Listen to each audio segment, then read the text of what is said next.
നമുക്കറിയാം വയനാട് ദുരന്തത്തിൽ ഒഴുകിപ്പോയവരുടെ അവസ്ഥ എന്താണ്? എത്ര ആളുകളാണ് ഇപ്പോഴും ആ ചാലിയാറിൽ തെരഞ്ഞു പോയാൽ മൃതദേഹങ്ങളോ അല്ലെങ്കിൽ അതിൻ്റെ അവശിഷ്ടങ്ങളോ കിട്ടുന്ന സാഹചര്യം ഇപ്പോഴും ഉണ്ട്. നമുക്കറിയാം. എന്തുത്തരം നിനക്ക് പറയാം?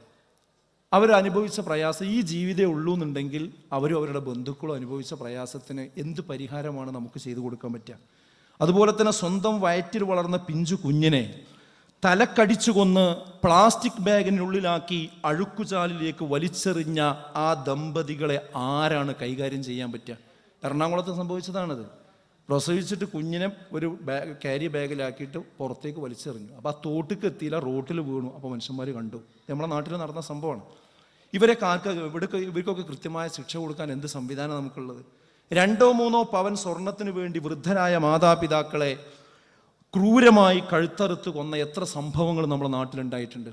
ഇവരൊക്കെ എന്ത് കൈകാര്യം ചെയ്യാൻ പറ്റും? ഞാൻ പറഞ്ഞതിന് ചുരുക്കത്തിലുള്ളൂ, ജീവിതം ഒന്നേ ഉള്ളൂ എന്ന് പറഞ്ഞാൽ നമുക്ക് ഇവിടുന്ന് 100% നീതി കൊടുക്കാൻ കഴിയില്ല. അപ്പം നമ്മളെ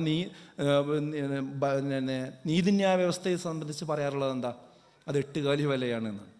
അതായത് ചെറിയ പാറ്റിയും പ്രാണിയൊക്കെ വന്നാൽ അതിൽ കുടുങ്ങും. എന്നാൽ വണ്ട് വന്നാലോ ആ വലയും പൊളിച്ചു പോകും.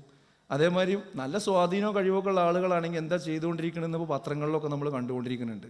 അധികാരസ്ഥാനങ്ങളിൽ ഇരിക്കുന്ന ആളുകളെ കയ്യിൽ അവരാണ് തെറ്റ് ചെയ്തിട്ടുള്ളതെങ്കിൽ അവർക്ക് രക്ഷപ്പെടാൻ പല പഴുതുകളുണ്ട്. അപ്പോൾ പിന്നെ ഇവർക്കൊക്കെ കൃത്യമായി ഇവർ ചെയ്തതിനുള്ള ശിക്ഷ കൊടുക്കാൻ ഒരു സംവിധാനം നമുക്ക് ഇവിടെ കാണാൻ കഴിയുന്നില്ല.